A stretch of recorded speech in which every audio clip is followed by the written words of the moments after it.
Just because some recipes start off life as tricksy or time-consuming doesn't mean they can't be made surprisingly simple. In my kitchen, easy does it. I tweaked that French classic, tarragon chicken, into a quick and scrumptious after-work supper. My buttermilk scones are unexpectedly effortless and, what's more, make for an instant cream tea. My Mexican lasagna is a bit of a party piece, and along with a cool green avocado salsa, makes light work of feeding friends. And for pudding, there's my no-fuss, no-churn pina colada ice cream, inspired by the cocktail. Need I say more?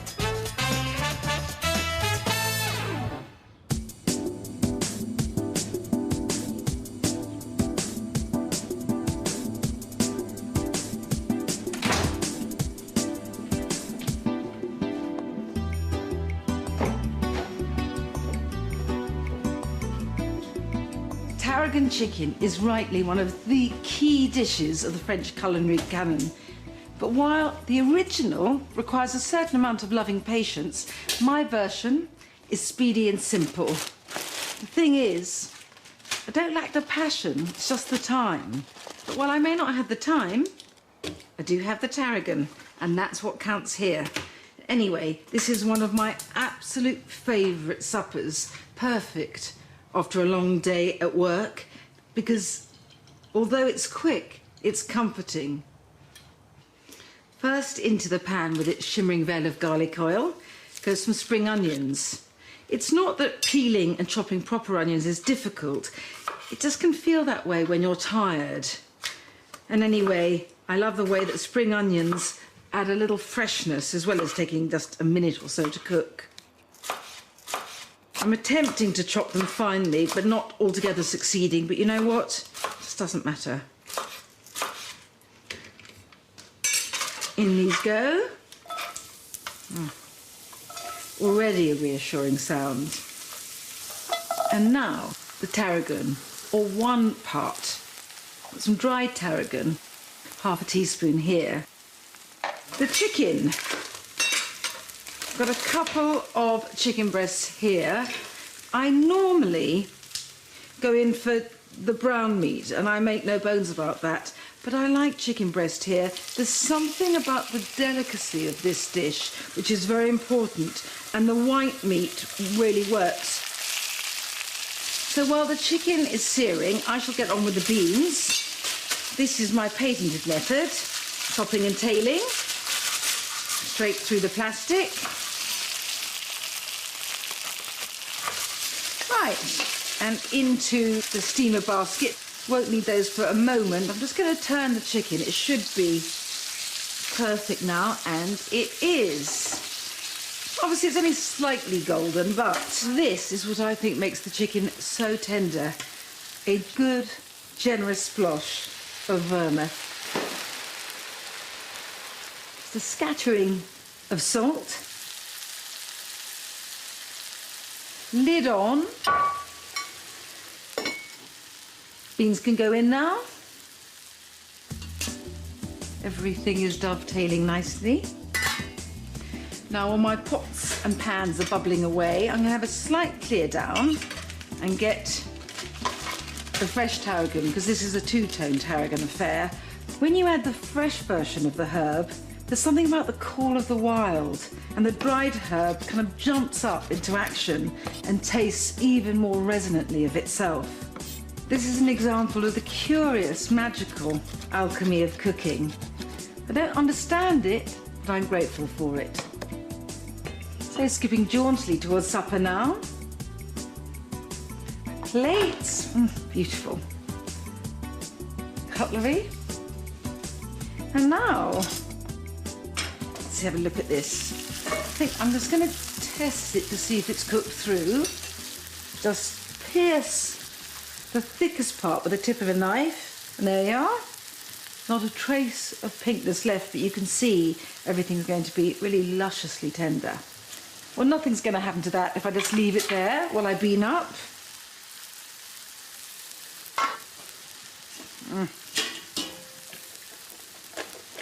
My plan, let's see if I can manage it, is to go for a slight wreath effect so that the chicken is encircled by Verdi gloriousness. Slightly cubist wreath. And now the chicken pieces, everything ready for it. Oh. Now, in deference to the classic, I'm adding an ooze of cream.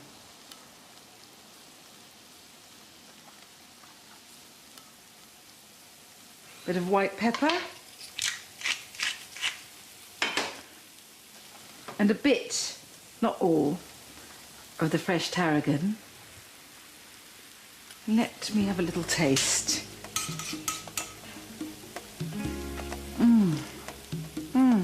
I'm in a bistro in some glorious village, and I luckily don't have to leave home. Right, now for the sauce. Serene puddle encircled by beans. Final crowning of fresh tarragon.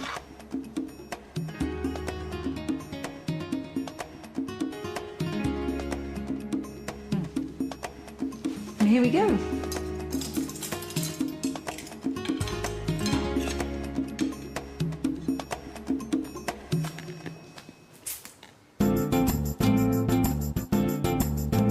For the past few summers, I've been taking family holidays in Cornwall.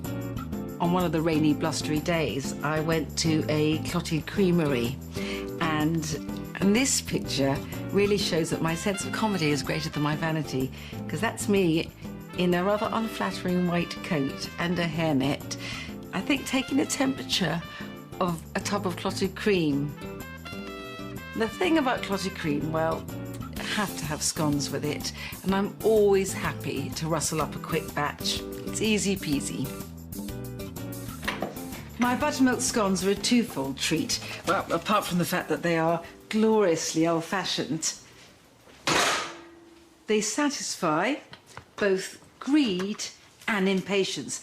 To be honest, I can make these in 20 minutes, start to finish, make and bake. Start off with flour, 500 grams of plain flour. And now 2 teaspoons of bicarb. 2 teaspoons of cream of tartar.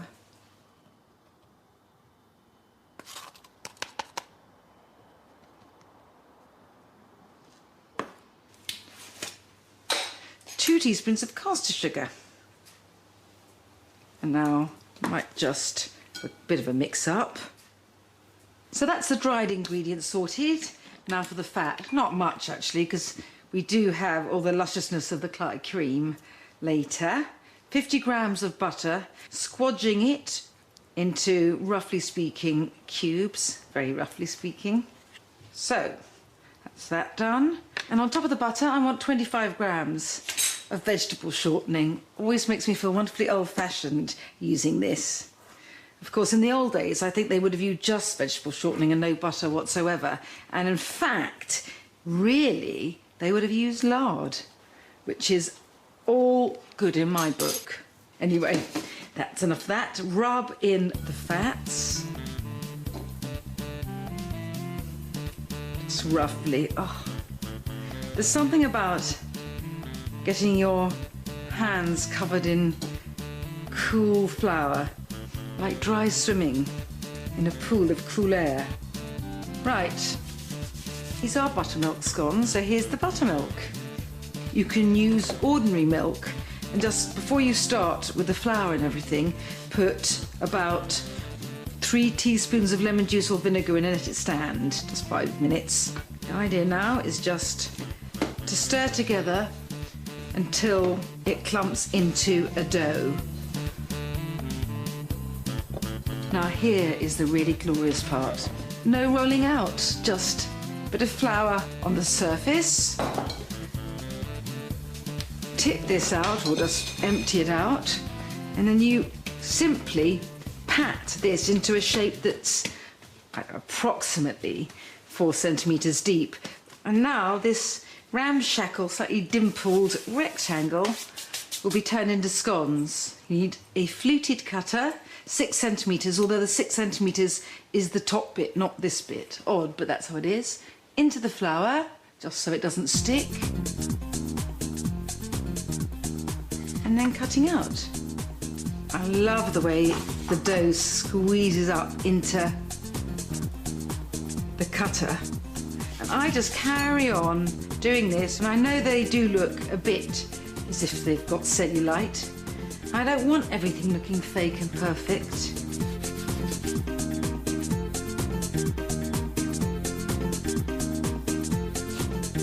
There.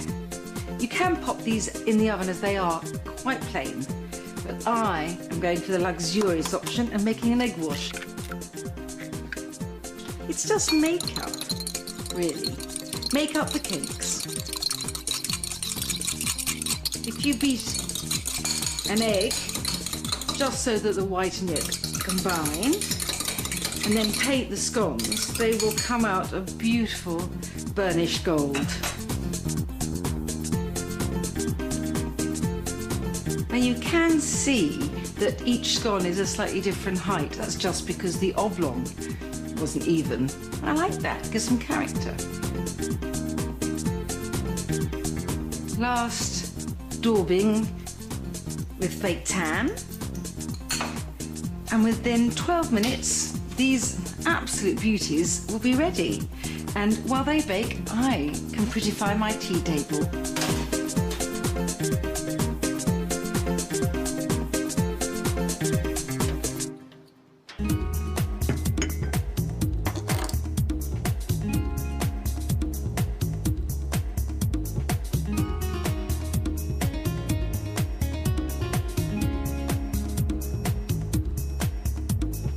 Conventional cream tea consists of scones, clotted cream and jam, and that is fantastic without doubt. But I prefer a twist on another tradition from Cornwall, our own rugged southwest, and that's called thunder and lightning. Now really what thunder and lightning is on top of the scones you have clotted cream, that's the lightning, and the thunder of black treacle. I love the poetry of thunder and lightning, but really it's golden syrup I prefer. And that's what I go for. Luscious.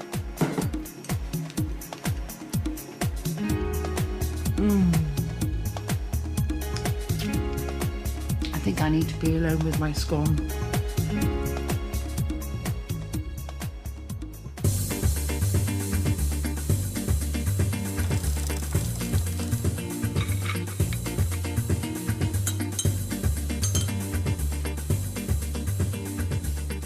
It's breakfast time and you find me by my drinks cabinet, and no, I'm not starting early, but I need something from here for a spot of cooking.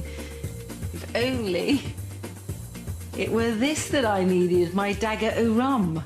Longing to use this, but as it is, I want rum of a different hue. White and flavoured with coconut. Well, I say cooking, but actually I plan on doing no more than a little light stirring. I'm making my no-churn pina colada ice cream without embarrassment. I have such a weakness for a kitsch tipple, and it makes a fantastic ice cream. And eccentric though it may seem to be making it at breakfast, or perhaps at any time, so quick. I can get this done before I get on with my day.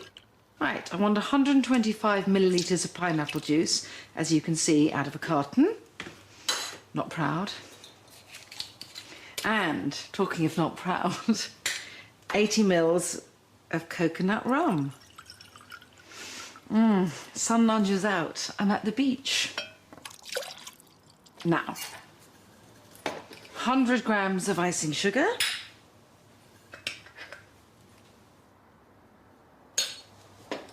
A few drops of coconut flavouring. This makes the morning rather bright, actually. And now just a couple of teaspoons of lime. So, sorry. I'm going to mix this slightly before said cream goes in.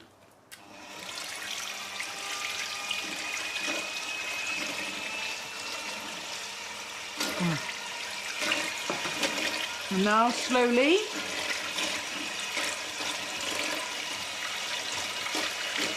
And, you know, as I say, it is a no-churn ice cream. I just stick this in the deep freeze. Oh my God, it's such a blissful smell. This is a very heady start to the day. The coconut is just wafting up. As it thickens, it also aerates, and that's what makes it melt so smoothly on the tongue when you eat.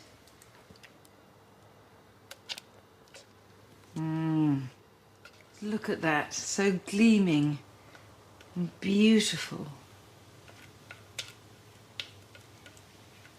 When I serve this, I'm going to strew it with strands of sweetened shredded coconut, actually. And what I do is I toss it in a very warm but dry frying pan and just toast all these pieces until they're wonderfully golden.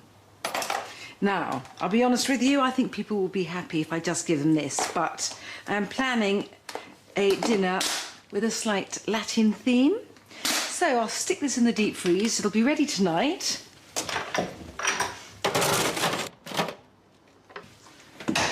And now I must get a move on, but I will be able to buy all the ingredients for the main course while I'm out, and I'm done.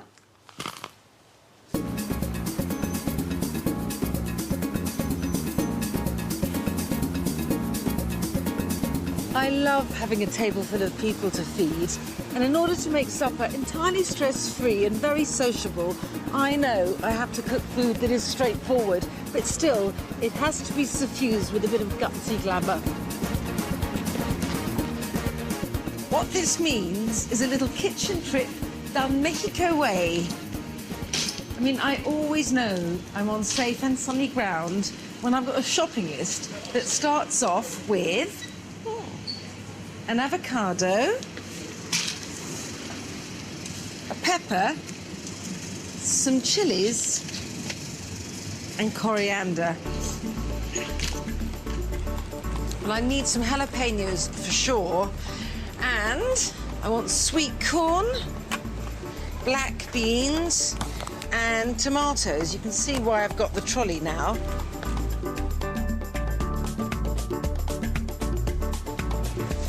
I know I've got the shredded coconut to go on top of the ice cream, but I think a bit of grated dark chocolate's not a bad idea as well.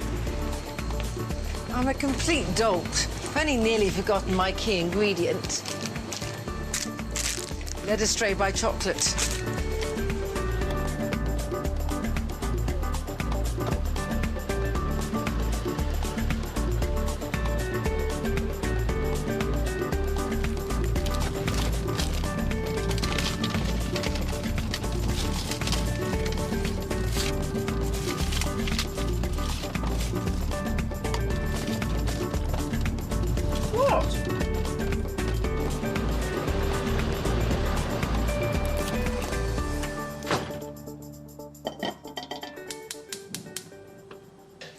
My Mexican lasagna is ludicrously simple.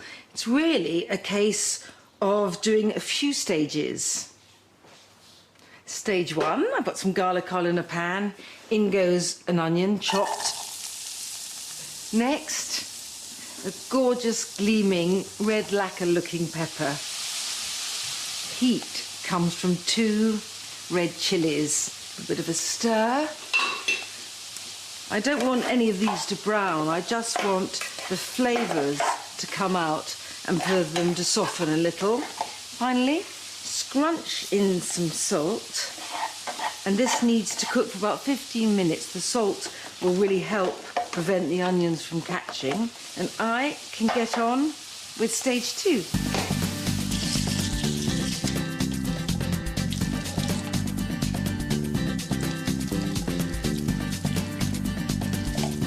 I call this my Mexican lasagna, but actually it's really just a question of having the piley up thing going on. I've got those rather fantastically moody black beans and there's sunny sweet corn, love a niblet, and now some cheese I'm using goat's cheddar because I love the tang, so good against the sweetness of the legumes.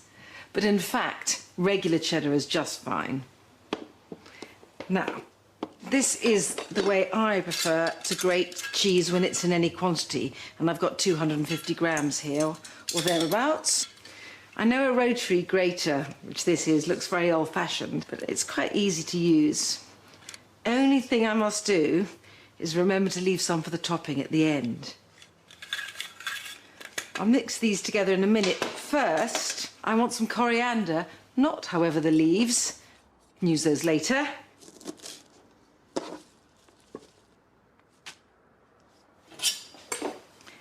Just the stalks are so often thrown away in coriander, and yet actually there's so much flavour in them. Most flavour, I'd say.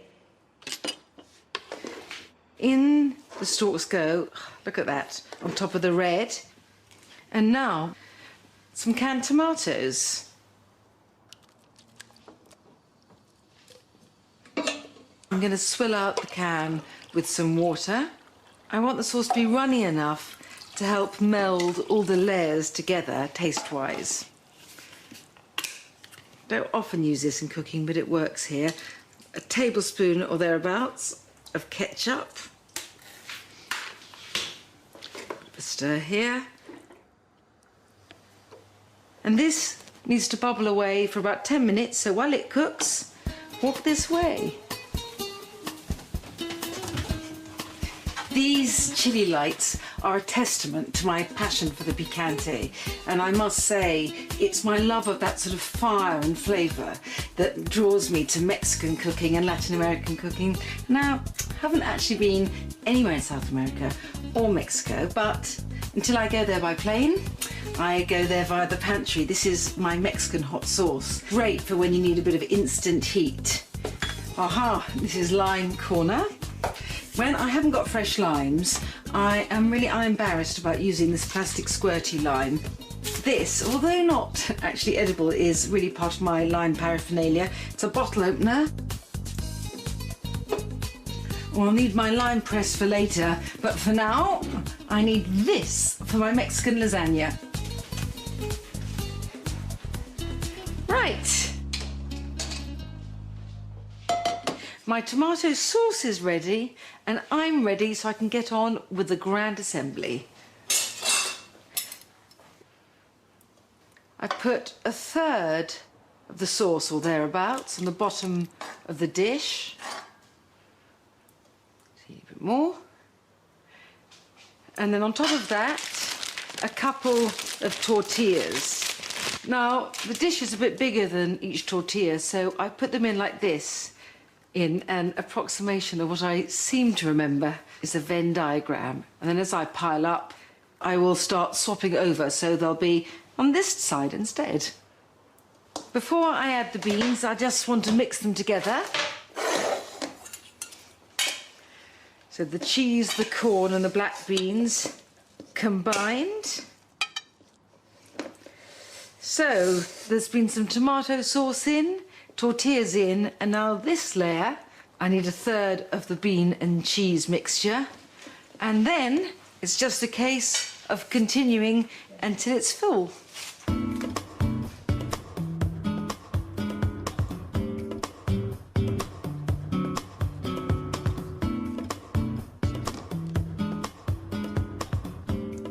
I should say that this Mexican lasagna, although you could also call it a tortilla pie, is in fact sliced like a pizza. Confusing, isn't it?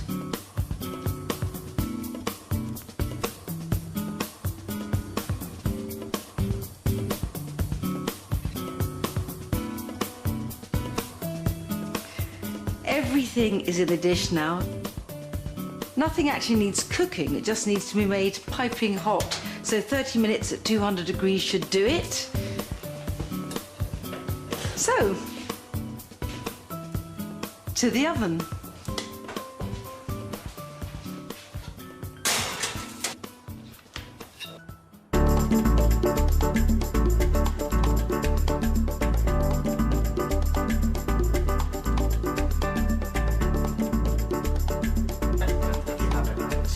Cheers.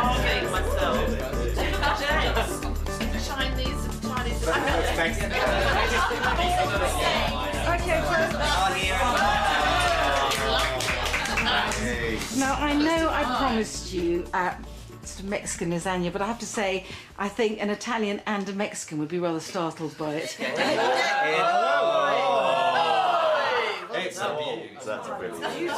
I am so happy to leave them to, you know, slice up. I am after a bit of a light, last-minute tweak. I'm making my avocado salsa. I mean, obviously it makes sense to do this at the last minute because avocados just go brown. So last cool smooth jade cube goes in, a couple of spring onions, and now a bit more flavour from Mexico, some sliced green jalapenos. Mexican lime squeezer. Oh my goodness me, it's just pure joy. Pity I only want one lime. And ready to serve. Coriander. And that's it. Vamos. You're such a rowdy crowd. Yeah, we want the salsa. A bit of salsa. A bit of salsa. Can I just say brilliantly served? That is excellent. I'm going to rustle up a little sweet thing. Oh my God.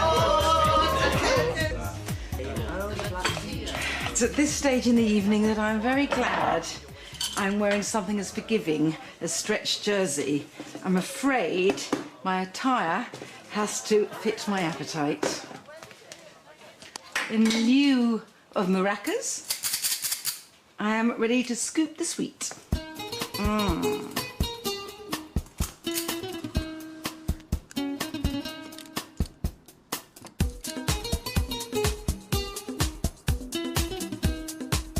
And now for my gaudy garnish.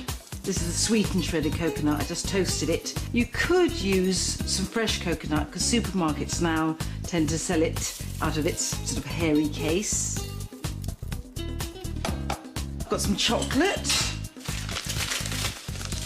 Rather embarrassingly small amount of chocolate.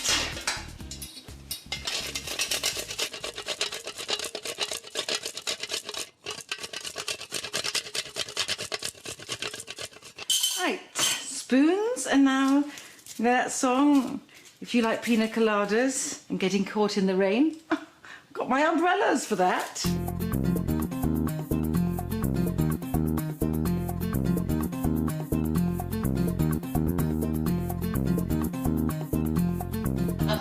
Okay. I have a cocktail in ice cream incarnation. Here you are. That's a little understated something. Now, I think there's some more crunchy coconut just for sprinkling. I thought that was fried onions.